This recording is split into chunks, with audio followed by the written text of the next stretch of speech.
नमस्कार, मी मोहिनी जाधव. आपल्या बदलापूरमध्ये आपलं मनपूर्वक स्वागत. काल मध्यरात्रीच्या दरम्यान आपले बदलापूरने एक बातमी प्रसारित केली होती, एक लाईव्ह केलं होतं. बदलापूर पूर्वेकडील एका खाजगी रुग्णालयातील, ज्या रुग्णालयात 1 दिवसाच्या बाळाला, ज्याला जन्मल्यानंतर, त्याच्या जन्माच्या नंतर ज्या काही वैद्यकीय त्याला अडचणी निर्माण झाल्या होत्या, त्या संदर्भात आपण जी काही रुग्णालयाकडून मिळणारी, जी पालकांना मिळणारी वागणूक आणि पालक यांच्यात आणि रुग्णालयाच्या कर्मचाऱ्यांच्या मध्ये होणारा जो वाद होता, या संदर्भात आपण ते लाईव्ह केलं होतं काल. आणि यानंतर या लाईव्हला अनेकांच्या प्रतिक्रिया येतात. या प्रतिक्रिया ज्यांच्या येतात त्या चांगल्या असोत किंवा वाईट असोत, त्या सगळ्या प्रतिक्रिया देणाऱ्यांचं प्रथमतः आपल्या बदलापूरच्या वतीनं आम्ही आभार व्यक्त करतो. कारण आरोग्याच्या संदर्भातील प्रश्नासंदर्भात निदान बदलापूरकर जागरूक आहेत, बदलापूरकर सुजाण आहेत, हे या बातमीवरून सिद्ध होत आहे. मात्र एवढेच सुजाण बदलापूरकर आणि एवढेच जागरूक बदलापूरकर आज बदलापूर शहरात आरोग्य सुविधा ज्या आपल्याला मिळत नाहीयेत, चांगल्या आरोग्य सुविधा मिळत नाहीयेत, शासकीय आरोग्य केंद्रात एक सर्वसामान्य रुग्णांना मिळणाऱ्या आरोग्य सुविधा मिळत नाहीयेत, याबाबत मात्र कुठेही पेटून उठताना दिसत नाही, याबाबत कधीही आंदोलन करताना दिसत नाहीये. आम्हाला एक सुसज्ज आणि सगळ्या सोयीसुविधांयुक्त असं सरकारी रुग्णालय बदलापूर शहरात असावं यासाठी मागणी करताना मात्र दिसत नाहीये. काल एका खाजगी रुग्णालयातील देत असलेल्या वैद्यकीय जी ट्रीटमेंट आहे त्याबद्दल जेव्हा आपल्या बदलापूरने एक वास्तविक चित्र प्रसारित केलं, त्यानंतर अनेकांनी यावरती आपापल्या प्रतिक्रिया कमेंटच्या माध्यमातून दर्शवलेल्या आहेत. त्यामध्ये अनेकांनी चांगल्या, अनेकांनी वाईट. चांगल्या म्हणण्यापेक्षा अनेकांनी ज्या बदलापूर शहरात खाजगी रुग्णालयांकडून जी लूट केली जाते सर्रासपणे, त्यावरती प्रखरपणे त्यांचे मत मांडलेले आहेत. मात्र काही जे नागरिक आहेत त्यांनी मात्र रुग्णालयाची बाजू कशी योग्य आहे हे लावून धरलेलं आहे. मात्र बदलापूरकरांनो, तुम्हाला या सगळ्या बातमी संदर्भातील सगळा आढावा माहीत असणं खूप गरजेचं आहे. त्या अनुषंगाने आपण हे लाईव्ह करतोय. काल ज्या बाळाला या ट्रीटमेंट संदर्भात ज्या अडचणी येत होत्या, त्या बाळाची आई मनीषा त्रिभुवन, म्हणजे छोटा बेबी, छोटा मुलगा आहे तो, मास्टर मनीषा त्रिभुवन, याचा जन्म काल संध्याकाळी 6 वाजण्याच्या सुमारास बदलापूरच्या दुसऱ्या खाजगी रुग्णालयात झाला. आणि या खाजगी रुग्णालयात त्याचा जन्म जेव्हा झाला त्यावेळेला डॉक्टरांनी तिकडे त्यांच्या पालकांना सांगितलं, आणि त्यावेळेला ती जी प्रसूती होती ती सीझर मधून झाली होती. आणि त्यामुळे सिझेरियन प्रसूती असल्यामुळे त्या पालकांना, बाळाच्या पालकांना त्या ठिकाणी जो काही खर्च होता तो त्यांनी केलेला होता. तो झाल्यानंतर बाळ जन्माला आल्यावर तेथील डॉक्टरांनी बाळाला अडचणी असल्याचं सांगितलं. त्याने पोटात शी केली होती आणि ती शी त्या बाळाने गिळली होती, आणि त्यामुळे काही शी त्याच्या पोटात आणि काही शी त्याच्या फुफ्फुसांमध्ये अडकून राहिली होती. ज्या वेळेला तिथल्या डॉक्टरांनी जेव्हा ट्रीटमेंट केली त्यावेळेला पोटातील शी काढून टाकण्यात आली. मात्र त्याच्या फुफ्फुसामध्ये जी शी राहिली होती त्यामुळे त्या बाळाला कुठेतरी श्वास घ्यायला अडचणी निर्माण होत होत्या. आणि यासाठी अत्याधुनिक अशी यंत्रणा जी आहे ती त्या रुग्णालयात उपलब्ध नसल्यामुळे तेथील डॉक्टरांनी या बाळाला बदलापूर पूर्वेकडील अपोलो हॉस्पिटलमध्ये नेण्यास सांगितलं. आणि त्या ठिकाणी छोट्या मुलांसाठी NICU, त्याचबरोबर व्हेंटिलेटरची सुविधा असणारं ते बदलापुरातील लहान मुलांचं एकमेव रुग्णालय असल्यामुळे त्यांनी कुठलीही वेळ न दवडता, कारण आपलं बाळ, नुकतंच आपलं जन्माला आलेलं बाळ, ज्यानं आपला पान्हा देखील फोडला नव्हता, त्या बाळाला त्या आई वडिलांनी आई त्याची त्या रुग्णालयात ट्रीटमेंट घेत आहे प्रसूतीनंतर, आणि त्याच्या बाबांनी लगेच त्या मुलाला अपोलो हॉस्पिटलमध्ये शिफ्ट केलं. आणि त्यानंतर शिफ्ट करताना या सगळ्या धांदलीमध्ये आधीच एकीकडे त्या व्यक्तीची बायको, जिची प्रसूती झाली आहे, सिझेरियन प्रसूती झाली, बाळाला होणारा त्रास जो दिसतोय, त्याच्यामुळे त्याचे वडील आणि त्याचे इतर नातेवाईक खूप भांबावलेल्या अवस्थेत होते. आणि अपोलो हॉस्पिटलमध्ये गेल्यानंतर त्या ठिकाणी तेथील कर्मचाऱ्यांनी त्यांच्याकडे उपचारासंदर्भातील जे डिपॉझिट आहे ते भरण्याची मागणी केली. त्यावेळेला या पालकांकडे, कारण आपल्या बायकोच्या सिझेरियन प्रसूतीसाठी त्याच दिवशी जो काही खर्च झाला होता त्यातून उरलेले पैसे ते तिकडे पुढे करायला गेले होते आणि उर्वरित पैसे ते दुसऱ्या दिवशी भरतो म्हणून त्यांनी सांगितलं. मात्र यावर रुग्णालयाकडून त्यांना असं उत्तर आलं होतं की जोपर्यंत तुम्ही पूर्ण पैसे भरत नाही तोपर्यंत आम्ही छोट्या बाळावरती उपचार करणार नाहीत किंवा आम्ही किंबहुना त्याला व्हेंटिलेटरवर ठेवू शकत नाही, कारण व्हेंटिलेटरचा खर्च हा अमाप आहे. आता जर तुम्ही डिपॉझिटचे पैसे भरू शकत नसाल तर व्हेंटिलेटरवर उद्या परवा जो काही दिवस लागतील त्या बाळाच्या ट्रीटमेंटसाठी तो खर्च तुम्ही कसा पेलवू शकता. तुम्हाला तुमची कपॅसिटी असेल तर तुम्ही हे पैसे भरा, अन्यथा तुमच्या बाळाला तुम्ही दुसरीकडे हलवा, अशा प्रकारचं उत्तर रुग्णालय प्रशासनाकडून देण्यात आलेलं, रुग्णालयातील डॉक्टरांनी खुद्द दिलेलं आहे. याबाबत आपण चित्रीकरण लाईव्ह प्रक्षेपित केलेलं आहे. यामध्ये स्वतः डॉक्टर हे बोलताना आपल्याला दिसत आहेत.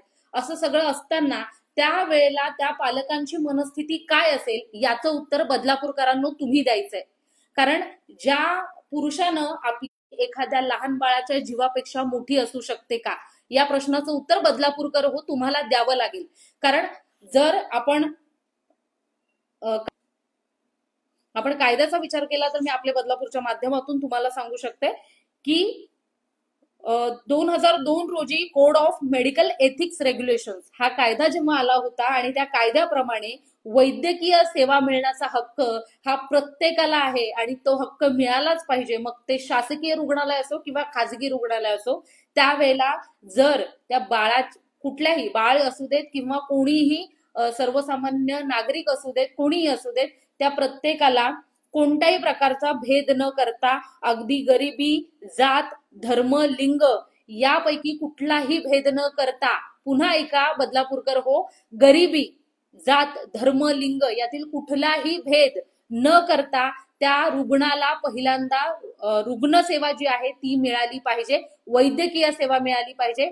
जर ती स्थिती गंभीर आहे तर नक्कीच त्या स्थितीला, त्या बाळाला त्या वेळेला ती रुग्ण जी सेवा आहे ती मिळणं गरजेचं होतं. यासाठी काल त्या वडिलांचा आक्रोश होता रुग्णालयात आणि त्यावेळेला त्या रुग्णालयातील जे डॉक्टर्स आहेत, इतर कर्मचारी आहेत, त्यांचं वागणं जे होतं ते आपण लाईव्ह प्रक्षेपित केलेलं आहे. यावर अनेकांनी प्रतिक्रिया दिलेल्या आहेत की यावेळेला मीडियाला बोलवण्यात आलं, यावेळेला राजकारण्यांना बोलवण्यात आलं आणि याचा उहापोह माजवलेला होता. मला एक गोष्ट सांगा बदलापूरकर, ज्या वेळेला बदलापुरात अशा काही प्रसंग येतात, अशा काही स्थिती निर्माण होतात, बदलापूरकरांवर वेळोवेळी अत्याचार अन्याय होत असतो, त्यावेळेला तुम्ही आपले बदलापूरला हक्काने त्या ठिकाणी बोलवत असतात तुमची तक्रार मांडण्यासाठी, तुमची समस्या मांडण्यासाठी. आणि हाच जो काही मार्ग आहे तो त्या बाळाच्या पालकांनी काल अवलंबला होता. त्यांनी रात्री त्या ठिकाणी आपले बदलापूर त्या ठिकाणी योग्य जे उपचार आहेत ते मिळतायत की नाही याबद्दल आपल्याला अजूनही संभ्रमावस्था आहे. कारण आत्ताच मिळालेल्या माहितीनुसार त्याच्या वडिलांनी फोन केला आहे. त्यांनी सांगितलं आहे की डॉक्टरांनी सांगितलं आहे की त्या बाळाला अजून चांगल्या उपचाराची गरज आहे आणि ते उपचार या ठिकाणी त्याला मिळू शकणार नाहीयेत. त्यामुळे त्याला मुंबईतील वाडियासारख्या रुग्णालयात तुम्ही शिफ्ट करा, अशा प्रकारची या पालकांना त्यांच्या आता सगळीकडून धावपळ होतीये. आपल्या बाळाला कशी काय ट्रीटमेंट मिळेल, आपलं बाळ वाचेल का, असे अनेक प्रश्न आणि असे अनेक त्यांच्या मनामध्ये जे धांदल माजलेली आहे त्यावरती उत्तर कोण देणार आहे. एका बापाची परीक्षा बघणाऱ्या रुग्णालय व्यवस्थापनाने यावरती कुठेतरी व्यक्त होणं गरजेचं होतं. मात्र काल माणुसकीला खऱ्या अर्थानं काळीमा फासणारी घटना बदलापुरात घडली, ती आपले बदलापूरच्या कॅमेऱ्यानं कैद केली. याविषयी जर तुम्हाला काही तुमच्या प्रतिक्रिया असतील, कारण या संदर्भातील जी काही माहिती होती ती बदलापूरकरांना माहीत नव्हती, जी आम्ही आता सांगितलेली आहे. काल रात्री 1 ते 1:30 वाजण्याची वेळ होती ज्यावेळेला आपण हे प्रक्षेपण केलेलं आहे. त्यानंतर आज जेव्हा त्या बाळाचे पालक जेव्हा थोडेफार स्थिरावले, त्यानंतर आपण त्यांच्याशी बोलणं केल्यानंतर या संदर्भातली सगळी आपण माहिती गोळा केलेली आहे. त्या बाळाची आई आताही एका खाजगी रुग्णालयात उपचार घेतेय, ज्या ठिकाणी तिचं सिझेरियन झालेलं आहे. बाळाच्या पालकांची आर्थिक स्थितीचा विचार केला तर आपल्या बदलापूरमध्ये सर्वसामान्य जे नागरिक आहेत तेच आपण राहतो आणि बदलापुरात जी काही आरोग्य व्यवस्था, ढिसाळ आरोग्य व्यवस्था आहे, याबाबत आपण वेळोवेळी वेगवेगळ्या पद्धतीने बातम्या प्रसारित केलेल्या आहेत. आणि हे सगळं होत असताना कुठेतरी अशा आपण बघतोय की बदलापुरात जरी सामान्य लोक राहत असली तर आपल्यापेक्षा खूप गरीब लोक देखील या ठिकाणी राहतात आणि जी गरीब लोक आहेत त्यांच्या घरात जर अशी परिस्थिती निर्माण झाली तर त्यांनी जायचं कुठे? हा बदलापूरकरांना तुम्ही उत्तर द्यायचं याला. त्यांनी जायचं कुठे? बदलापूर ते मुंबई हे अंतर आपण पाहिलं ते 2 ते 2.5 तासाचं अंतर आहे. तोपर्यंत आपल्या पोटच्या जीवाला काही झालं तर आम्ही करायचं काय या भीतीने पालक कुठल्याही परिस्थितीत या बदलापूर शहरात असलेल्या खासगी रुग्णालयात धाव घेणार नाहीत का? कारण बदलापुरात कोणत्याही शासकीय रुग्णालयात लहान मुलांसाठी कुठल्याही प्रकारची उपचार पद्धती नाहीये आणि हे सगळं असताना बदलापूरकर कधीच या संदर्भात पेटून उठताना दिसत नाहीत.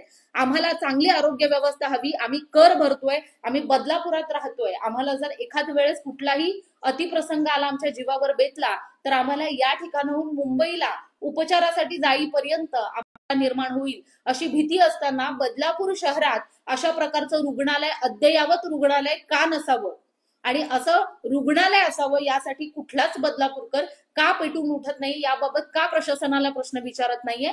जो बदलापूरकर कालपासून या सगळ्या रुग्णालय व्यवस्थापनाच्या बाजूनं प्रतिक्रिया देण्यासाठी जो बदलापूरकर हे झालेला आहे त्या बदलापूरकरांनी सामान्य बदलापूरकरांनी या प्रश्नाचं पण उत्तर द्यावं की आपल्या बदलापूर शहरात ही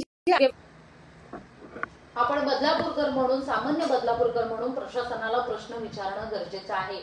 काल रुग्णालय व्यवस्थापनाची बदनामी करणं हा मीडियाचा उद्देश नव्हता, हा आपले बदलापूरचा उद्देश नव्हता. जी घटना घडली ते वास्तविक दाखवण्याचा प्रयत्न आपले बदलापूरने प्रामाणिकपणे केलेला आहे आणि या संदर्भात आम्ही देखील प्रशासनाला हाच प्रश्न विचारतोय की बदलापुरातील या खासगी रुग्णालयातील प्रशासनाला इतका आत्मविश्वास कुठून आलाय की जर तुम्ही पैसे भरत नाही आहात तर आम्ही तुम्हाला उपचार देऊ शकत नाही? हा आत्मविश्वास कोणामुळे आलाय? कारण बदलापुरात सर्वसामान्य रुग्णाला जी रुग्णसेवा शासकीय रुग्णालयातून मिळायला हवी ते शासकीय रुग्ण अद्यापही बदलापुरात नाहीये. त्यामुळे हे सगळेच खासगी रुग्णालय फोफावलेले आहेत आणि कुठेतरी बऱ्याच खासगी रुग्णालयांमधून लूट होण्याच्या ज्या तक्रारी आहेत त्या वेळोवेळी येत आहेत आणि आपण त्या संदर्भात बातमी देखील प्रसारित करतोय. कालच्या बातमीनंतर हा आपले बदलापूरकडून एक स्पेशल रिपोर्ट यासाठी होता कारण कालची जी घटना आहे त्याच्या मागची पार्श्वभूमी बदलापूरकरांना अद्यापही माहित नव्हती आणि ती आम्ही दाखवण्याचा आमच्याकडून प्रामाणिक प्रयत्न केलेला आहे. यानंतर तुमच्या ज्या काही प्रतिक्रिया आहेत त्या नक्कीच आम्हाला कमेंटच्या माध्यमातून कळवा आणि अशाच प्रकारच्या बातम्या पाहण्यासाठी आपले बदलापूरला लाईक, फॉलो आणि शेअर करायला विसरू नका. धन्यवाद.